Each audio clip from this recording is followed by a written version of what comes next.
Kicks, elbows, knees. But these are only 6 of the 8 limbs. Our next mission is to add a devastating punch to the package.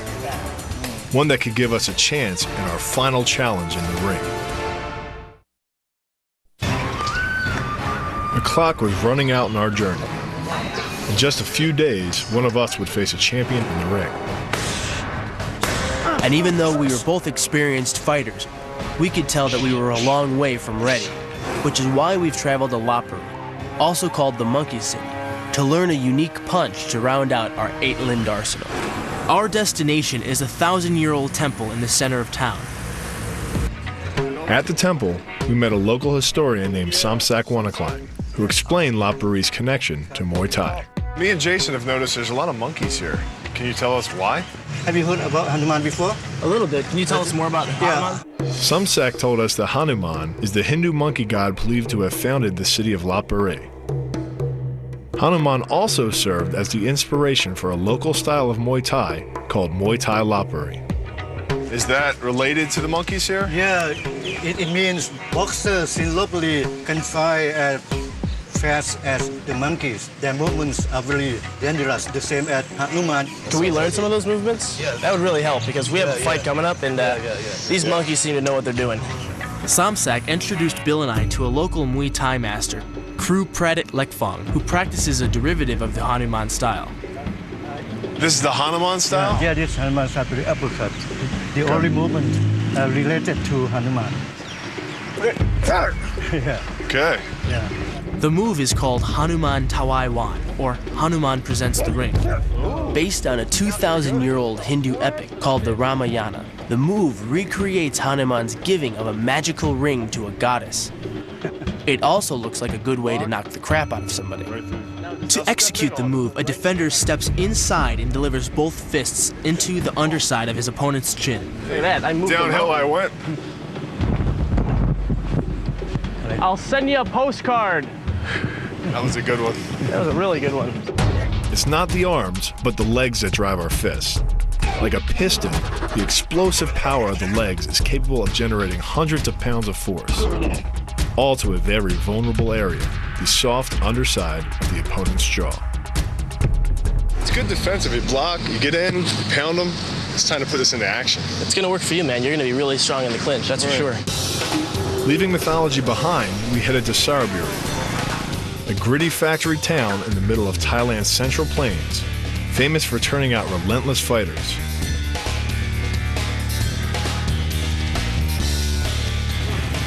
Our mission was to meet Master Kru Tong, one of only 11 promoters allowed to send fighters to Lumpini Stadium, and practice our new move in his training ring.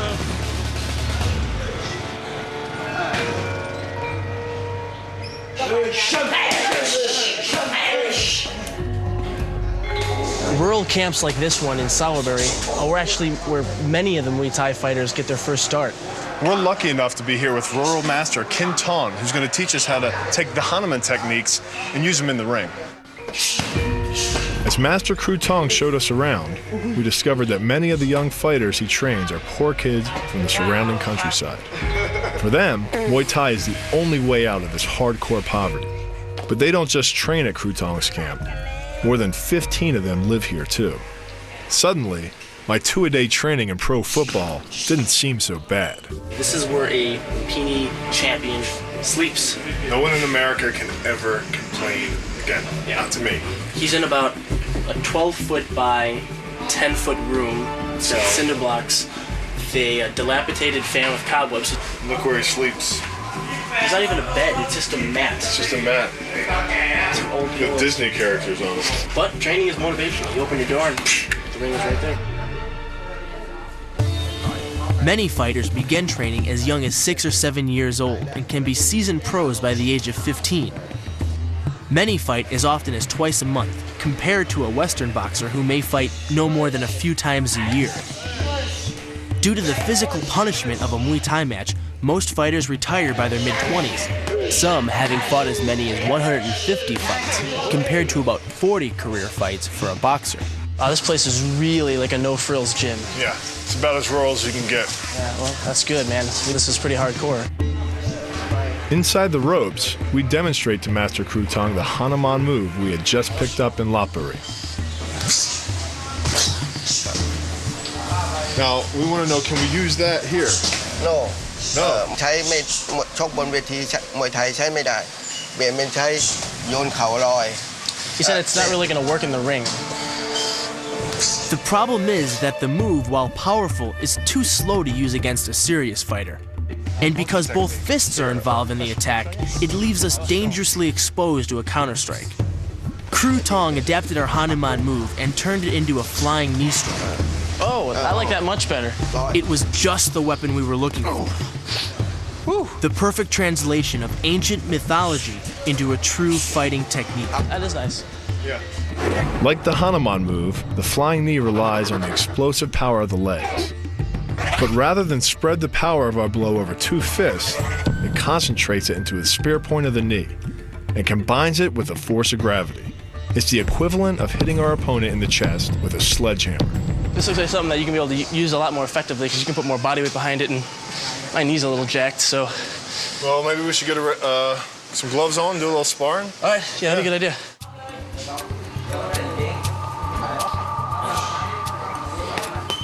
They're tough kids. They really want to fight. That's the thing I noticed right away. He got in the ring, he's half my size, and he smiled at me. This is a new kind of fighting for me. In football or wrestling, it's much more head-to-head. There's a lot more movement, a lot more bobbing and weaving. I laid one in, he laid one in, I laid one in, he laid one in. And then the only one I really felt was one of the back knees. He hit me with one of the back knees and he really laid it in. So I knew he was kind of saying, hey, you know, this is my ring, I'm here, and this is what I can do. I could tell that my big advantage would be in the clinch, where my size and wrestling skill would make a big difference.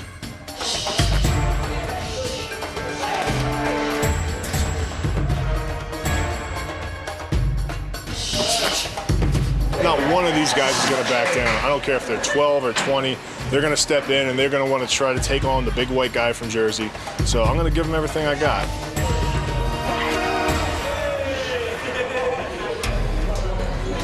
Then it was my turn.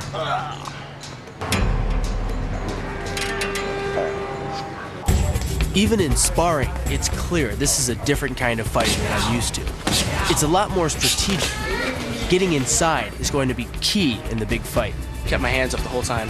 He didn't land one clean shot on my face. A couple knees inside. But all the kicks I was able to kind of catch and get back at him.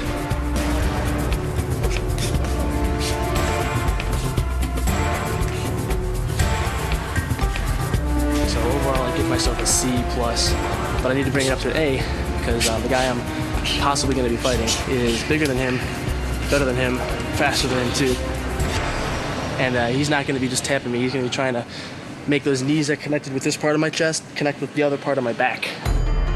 Coming up, a journey into the dangerous jungles on the Burmese border, where we hope to learn the secret defensive techniques of an ancient form of Muay Thai that some thought was lost forever. We're headed north, deep into the jungle near the River Kwai, on the border with what used to be called Burma, but is now Myanmar.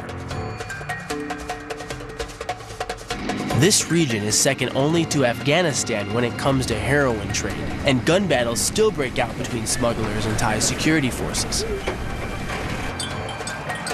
But we were on our way to the camp of Kru Prang, master of a secretive form of Muay Thai called Chaya. I feel like we're infiltrating a ninja camp.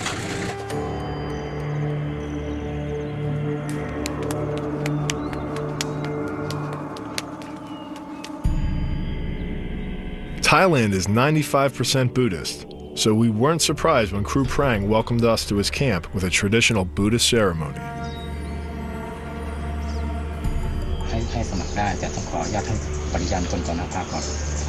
He accepts you as his student. Master Priang is a little pit bull. You can tell right away. I mean, he's very reverent and he is very calm, but you can tell behind those eyes he's a fighter. How do the techniques that are used in Muay Thai Chaya differ from techniques we see when we see two guys fighting in a ring? สมัยนี้เป็นมวยที่เอาไปส่วนหนึ่งก็เป็นกีฬาเท่านั้น The Thai boxing nowadays that you see the ring sport. they only took a little part of us. It's washed down to almost nothing nowadays. Most of our technique, is used to harm a person, to take them down so fast. That's a battlefield fight. And one of the first things we learned was that in a battlefield fight, a good defense makes a great offense. Wow. Yeah. The defensive abilities of Muay Thai Chai technique are pretty much all elbows. And they use them as they're striking as well. I can barely see one of those things come. That looks pretty. You notice how they finish off the opponent every time they throw them? Right. It'll just keep them down there. Every time they're catching something, they're giving something back. They're not just, it's not just like one guy's attacking and one guy's defending. It's like they're both constantly attacking and defending. You gotta be so quick to do that. I mean, it's just so much to think about. And that's the end of the fight. In the ring sport, when a person punch and you try to move back, and you try to return the punch, it's too late. Basically what he's saying is, as he sees the other guy move, he's stepping in first and blocking and coming with the elbow. Instead of moving off the punch like this, it's too late because he'll be away from your punch. So when he comes in, bang, bang, he's hitting him with the elbow. Kru Prang taught me that the one thing you never do as far as his style is concerned is back off. Oh. A lot of places we went, like Fairtex and Saraburi, there was a lot of defense. There was a lot of backing off, shucking and jiving, Muhammad Ali type movements. There was none of that here. It was straight aggression, straight ahead. Even their defensive moves could be considered an offensive move because if the guy doesn't get out of the way, he's going to catch an elbow right in the throat.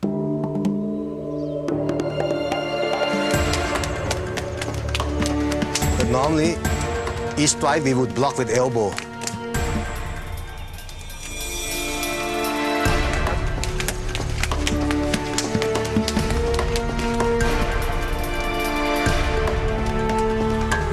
Offender hurt more than the defender. That was really intense. I can't believe how fast those guys move. Yeah, they're a lot faster than me and a lot faster than you, unfortunately for us. When we step into the ring against a champion, I think we can take this, put it together with everything we've learned. But you're feeling a lot more confident than I am. Later that night, Kru Prang told us the story of Nai Kanam Tom and how he used Muay Thai to change history. I will tell you about a small part of Thai history.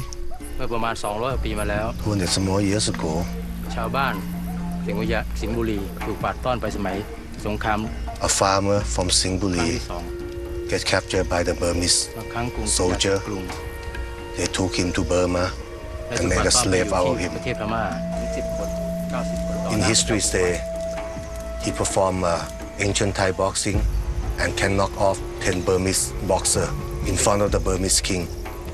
โดยใช้แม่ไม้มวยต่างๆ He ประมาณ used 9 his ไม้ 10 ไม้ Mae Mai Muay Thai to knock them off.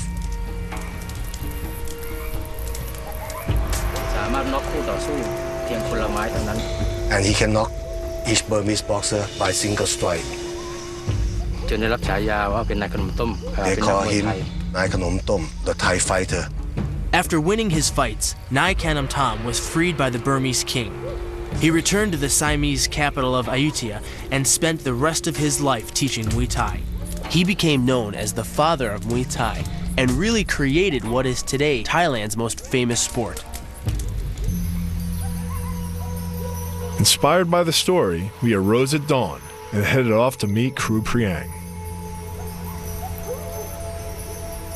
Come down here and he's already up doing an hour of Tai Chi on the rock. ทัดมาลา Working with Kru Prang and learning the Chai techniques is such a beautiful environment, yet it's so violent and he is so strong. Such a small man to have so much power. And Muay Thai Chaya training was as different from training in the States as you could imagine. Over the next few days, Jason and I were introduced to the traditional methods of Muay Thai training. We kicked banana trees to toughen our shins, dodged lemons to improve our accuracy,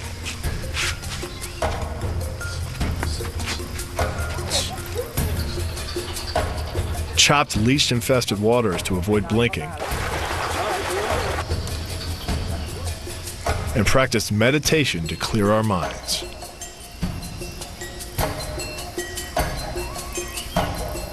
I feel like a piece of meat at this point. I've been beaten and prodded and bitten by every bug out here. I think I'm learning things that I'll be able to put into use and that are practical. But the environment, as aesthetically pleasing as it is not fun to train here.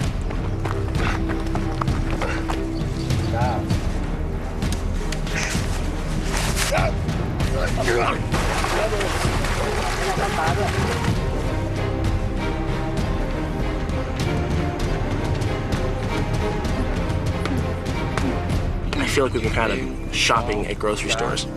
We've been kind of picking some of this fruit, some of this, some of that, some of that. And I feel like Master Prang is kind of the cook that's able to congeal everything together.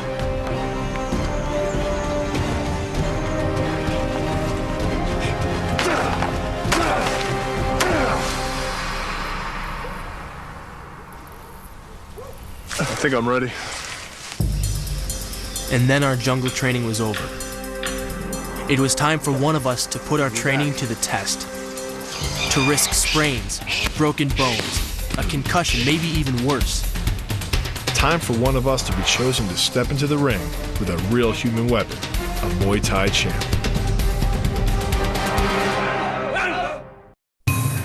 Bill and I were as ready as we could ever be. It was time to take Sidyard Tong up on his challenge to fight his champion. So we traveled to his camp in Pattaya on the Gulf of Thailand. By the time we got there, Kru Yod Tong had already made his decision. We couldn't understand what he was saying, but we could guess. Because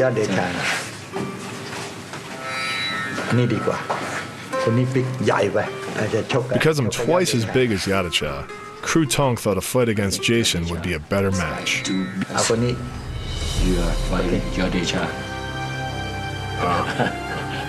Disappointed.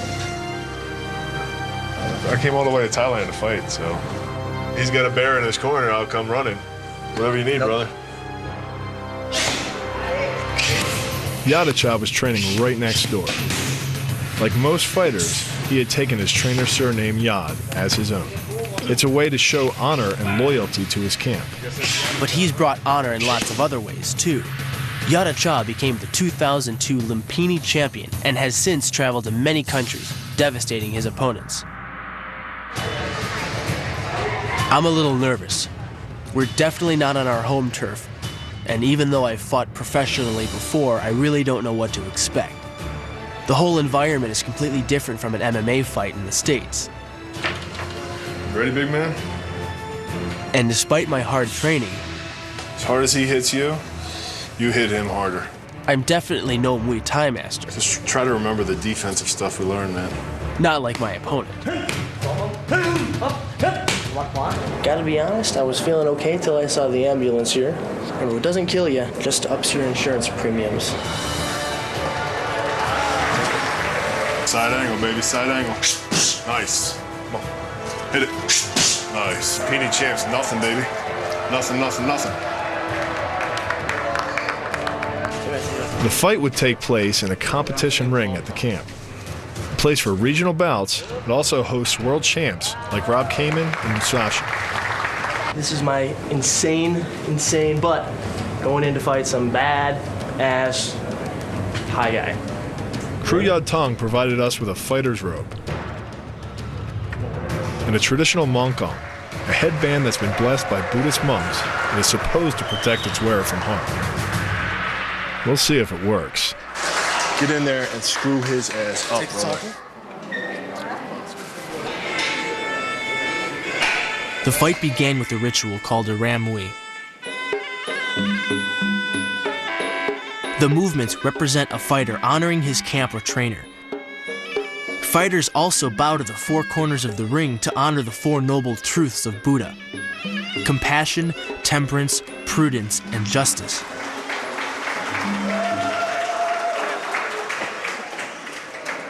Then it was time. Bust him in the chops, man. Every chance you get, he starts throwing hard, you throw harder.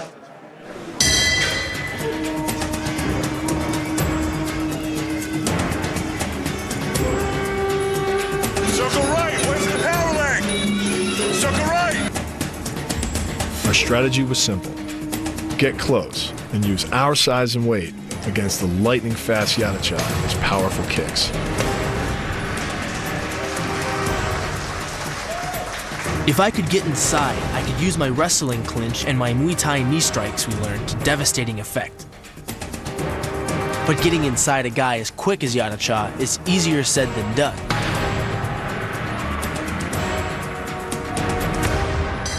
He's good, man. He's hard to get inside. I'm putting a real hard time finding range on him. I'm covering up most of his shots. He's not connecting, but He's not hitting with much. Clinch him up and use some wrestle. Show him a little wrestle. His missed knee strike was my chance to get inside. But with his speed, I couldn't hold him in the clinch. Take him down! Go ahead, Jason!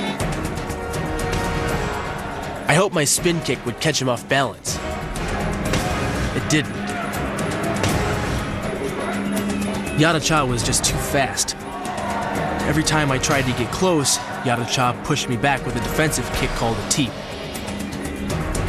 Unload with the right, okay? He's doing all this jumping and crazy bullshit. that's what they do. He's getting in. He's not connecting with anybody. He's getting in there tight. His knees are annoying.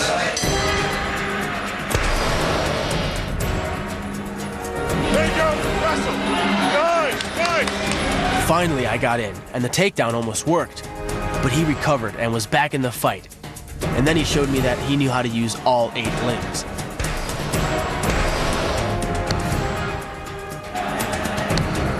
It's not an officially sanctioned fight, so the referee will decide the outcome. No surprise.